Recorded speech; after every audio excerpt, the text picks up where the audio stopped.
unbelievable. Everybody. I said you guys brought the best energy to this place. I mean, we've been here all morning. You guys That's are our brilliant. job. Yes, she is. Hello. I just have to say hi really quickly. How are you? I'm good. How are you? So nice to see you. Good to see you. Sorry.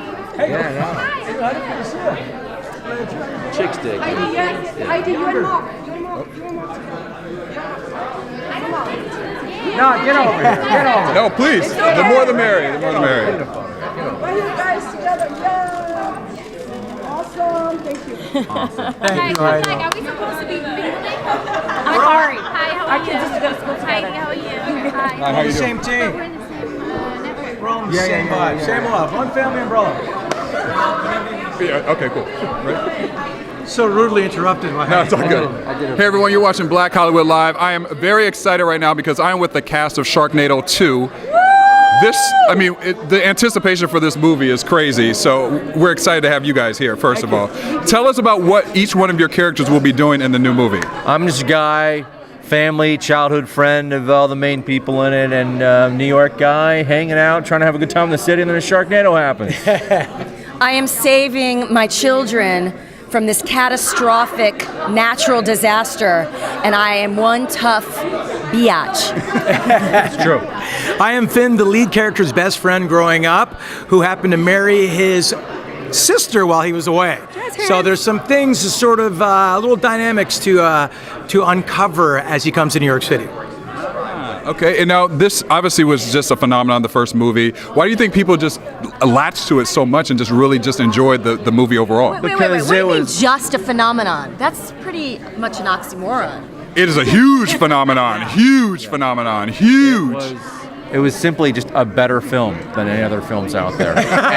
and America and the world recognized it. That's right. And it's an emotional movie, it's an exciting movie, and it's a movie, you watch it, you got to tell your friends about it immediately. So it became interactive.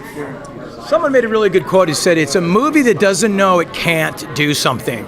And it's just a fun movie to watch. And it's one of those things where at the end of the movie, when he chainsaws out of the first one, I don't want to pick away any secrets, you're like, did you just see that? I've got to tell everybody I know. So it became a social network phenomenon. It became bigger than the movie. It took a life on itself, and it's really carried on to the second one. We felt it in the streets of New York while we were filming it. So watch what happens, because the first one there was live tweeting during the movie, and then it just picked up steam. This time there's going to be tweeting leading up to the movie, because people are going to be planning parties, and they're going to be inviting guests over, and there's going to be this anticipation, and it's going to be really fun. I'll be one of them, I'm telling you. So now, let me ask you this too, with the sharks and CGI, did you have to do any special choreography or moves in order to coordinate how the sharks would be placed in certain areas? What was interesting is Ian was giving us a lot of tips, because he was in the first one, obviously. And, it's guerrilla filmmaking. So he'd say, hey, when you come out of a cab or something, move your leg and watch. They'll CG a shark in there. And he was right. And so I was doing all these things. We'll see. It looked like I'm doing some bad popping from the 80s, But hopefully in the movie, they'll put in some shark effects. So it was real, sort of guerrilla-style filmmaking. You had to kind of use your imagination a little bit. But Ian was key in giving us some of the hints and tricks of how to get more time in the movie. Yeah, there was no actual sharks on set. He'll disagree with me, right, Judah? Yeah, well, there was some. There were some sharks on set. I killed all the sharks, so there were no sharks on set. So yes, we weren't really reacting to anything except what was in our mind, which was good because it kept us from giggling and cracking up, and because it would have been really crazy if some guy with a shark puppet was going, you know what I mean? Yeah. Couldn't really stay in the moment. So. Last question for you.